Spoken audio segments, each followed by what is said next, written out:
There's two kind of parallel stories.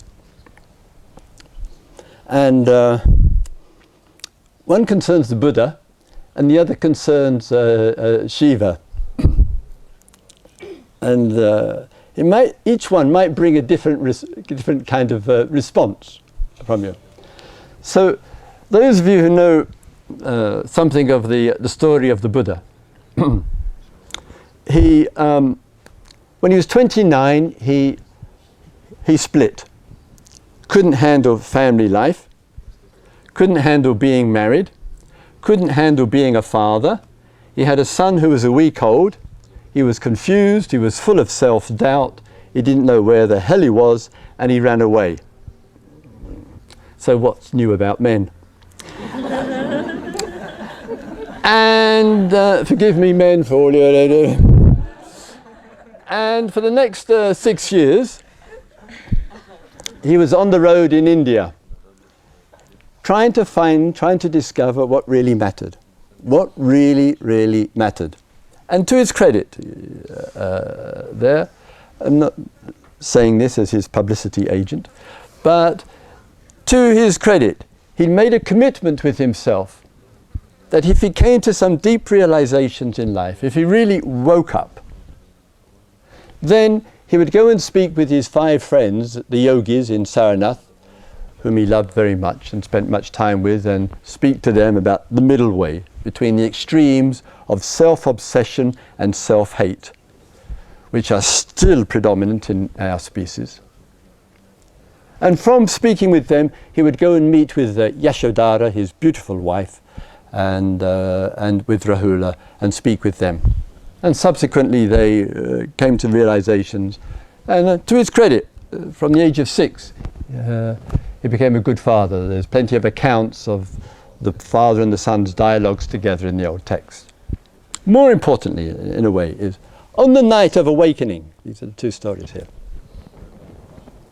He said that the daughter of Mara, yesterday Iran spoke to you about the hindrances, about the demons, to use the graphic language, that Mara came. The daughters of Mara. And the daughter of Mara is those forces, inwardly and sometimes outwardly, where there's desire, lust, wanting, craving for, in some form of sexual satisfaction, sexual gratification, or whatever. And some of you report on the retreats as well. You're quietly sitting in your meditation, or walking in the meditation, and then some unbelievable fantasy about women or men or both or neither suddenly arises, and you think, wow, where did that one come from? Etc. All the sensations are being stimulated in the body and particular locations which will be unnameable. And all that goes on. So there's the Buddha. It's his night of awakening.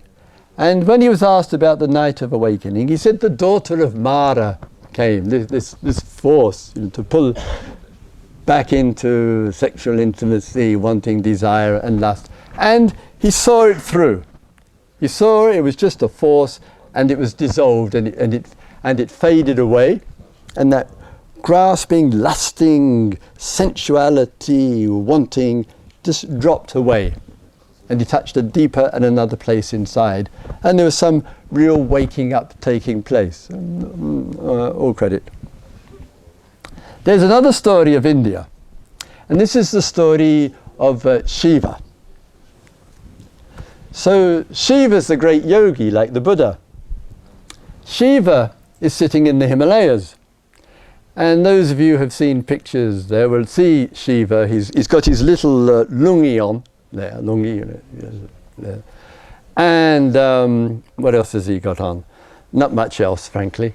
There, and he's sitting there in the cave, and he's got his trident. And it's like a metal stick, and it's got 3 prongs, the 3 gunas, the 3 forces which pull human beings in. The force of comfort, and the force of agitation, and the force of delusion. So he sticks it in the ground. He's not going to be caught up in these three forces, the three gunas. So the great yogi, the Maha Yogi, the great yogi Shiva is sitting there. And who should come by but Parvati? Parvati, it means the daughter of the Himalayas. And Parvati, she's absolutely beautiful. She's the Princess Diane of 2,000 years ago, etc. Well, I think it's beautiful. And Parvati sees Shiva sitting like this. And Parvati comes and sits right opposite him, straight into the lotus posture, and sits opposite him very, very close, completely still. And Shiva opens his eyes and he sees the most beautiful Parvati, the most beautiful woman of the Himalayas. It is, plenty of men's fantasy, and sitting right in front of him. But unlike the Buddha, who said, "Let me let go of all of this," Shiva sits there and sees Parvati. He doesn't say, "Oh, go away, you're disturbing my meditation, you're blocking my enlightenment, you're spoiling the view." I mean, it is the Himalayas after all. And as long as he keeps sitting there, Parvati keeps sitting there. He sits, she sits. Then he realizes, whoa, Shiva and I have a relationship. Nice one. So if some of you would be kind of Buddha inclined, you see, you'll sit, let it all go away, desire, wanting, etc., etc. And with Shiva realized the intimacy of love. And the lovely thing about the traditions of India, there is a genuine recognition of love and intimacy. And in beautiful stories in the tantric tradition, I don't mean this Western tantra, this hijacked workshop tantra, where these guys, getting laid under the name of tantra and getting paid for it. No, I'm talking about the traditional tantra, the real authentic tradition. And you have these lovely stories, and I think they're a wonderful reminder to us of how love and intimacy, how much they genuinely can go together as a really authentic practice. And in the authenticity of that practice, for some of us, I include myself here, the inspiration of Krishna and Radha, of Shiva and Parvati, of Rama and Sita, in a way are stories which through prose and poetry and plays and written word and religious texts, they have reminded those who are in relationship of how valuable love is, obviously, how precious intimacy is, obviously, and how that form can be a wonderful form for awakening and for liberation.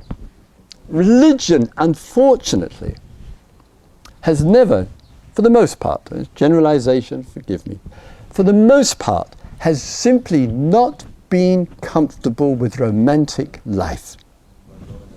It doesn't know what to do with it. It said, be married. Oh my God, has it said, be married.